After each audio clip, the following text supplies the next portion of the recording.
So, speaking of one, because that's all that will take home the Heisman Trophy. Let's slide to the Heisman Trophy here, fellas. There's not really like a there really is no take home names so far. The field is really even. Let's go into this Heisman discussion here. Any general that leads the Roman army, any on-ground commander, quarterback, is automatically going to be front and center of the discussion, given recent history. Therefore, Bryce Young is in. Played great today, 21 out of 26, 3 touchdowns. He's keeping the machine on track. Matt Corral, Hack, we talked about him before. Playing great ball, obviously. Look who he ran up against today. And Desmond Bryce Petty Ritter went on the road, got it done against Notre Dame. Are those the 3 premier names? We'll get into the rest who are going to start making up ground. Is that the 3 premier names? Bryce Petty will start. Let's start with you, Bryce. Yeah, I don't know about Corral, right? I mean, you said it at the beginning of the show. I mean, look, tremendous talent, and has probably the front row seat in every class down there at Ole Miss. But I don't think I've got another guy, and maybe just because I'm doing the Homer Simpson here with what I watch, but Bijan Robinson to me is a guy that is one of those 3. I completely agree with Bryce Young, and I completely agree with Desmond Ritter. I think Bijan Robinson deserves to be in that spot right now with other guys chasing him. Interesting. Trevor Knight, your take on the Heisman. Is Bryce right? Is the back from Texas, does he push on into that top 3 right now? I would put him at 3 right now. I absolutely would. The way that he's carrying that program, it's impressive to watch. And he has put them on his back and marched them down the field time and time again, right? Quarterback change. Absolutely. He's the mainstay for that offense right now, which is not typical of a back, right? Number 1 and 2 here, I think you have to keep him, right?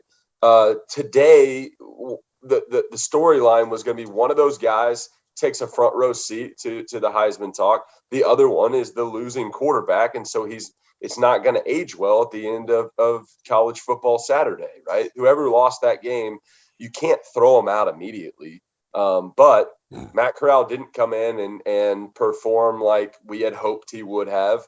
Bryce Young, he's got, we've talked about, he's got so much stuff around him that is he the best player in college football? Maybe, maybe not, but he's certainly leading the best team.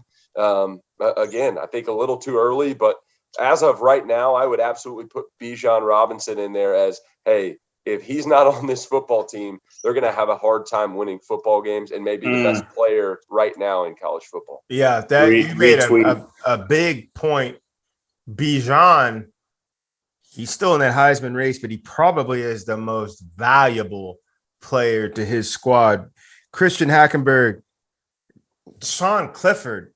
I mean, damn, a top 3, a general of a top 3 team. Yeah. Business. It ain't sexy. He's showing no leg. Top 3. How come? And no one's mentioned Sean Clifford, even in just fly over New York. He don't even get a chance to fly past New York right now. What's the deal? Yeah, well, I mean, he's got a 400-yard game under his belt. He's got a couple flash flares there. But it's to me, this whole Heisman thing and all this talk so early. You said it earlier, George. Like this award is won like end of October through November. Like that's when you really see people separate themselves within this race. I think to talk about Bryce Young and you say that whoever's driving that tank, they're driving an M1 Abrams. You just got to be able to keep it between the lines and it's going to go, right?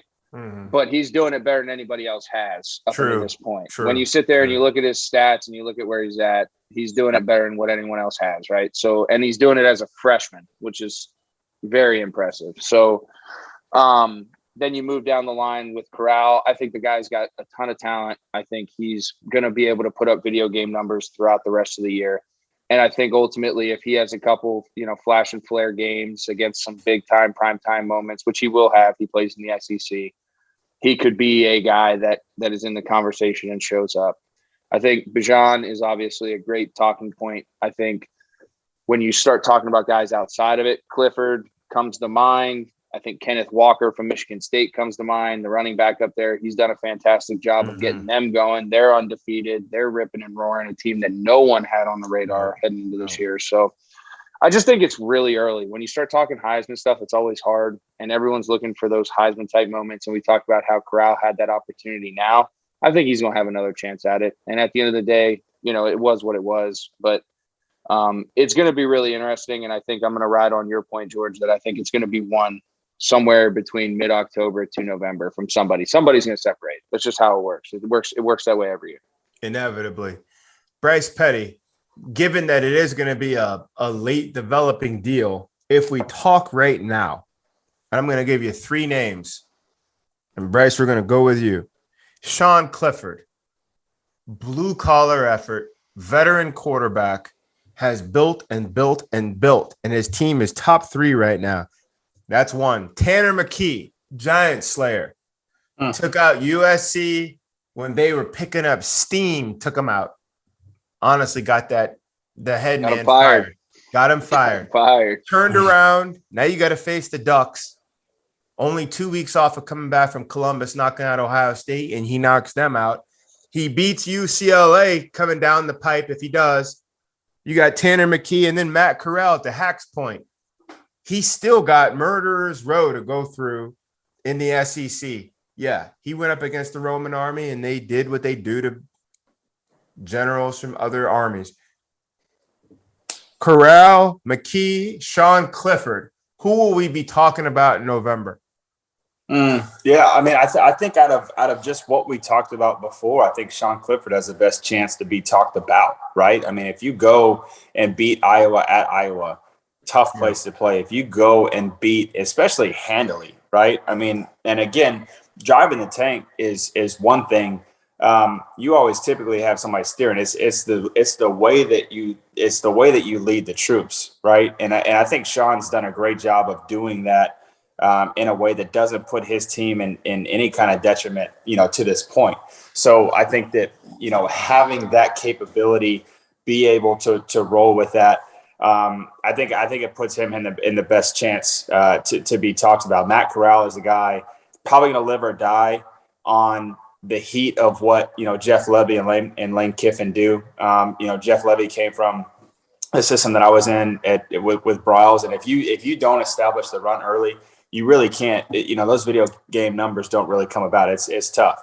And so it's going to be live or die by the system in of itself, where I think as Sean Clifford can kind of lead that by himself. And again, Tanner McKee, I think it's just going to be tough because, man, the West Coast is so hard, right? I mean, it's so hard to have a primetime game, one, where everybody can watch, but two, just in the conference that you're talking about, now that you have slayed Oregon, you have slayed USC. The only other one that you really can't slay in that conference is UCLA, and they had a quick stunt. Yeah, they're cutting the lights out on you, Bryce. They're cutting the lights out on you. Yeah, we got some technical difficulties, but we're running through adversity right now. So, but anyways, all that being said, that's my dissertation, man. I think that Sean Clifford has the best chance to get there in November.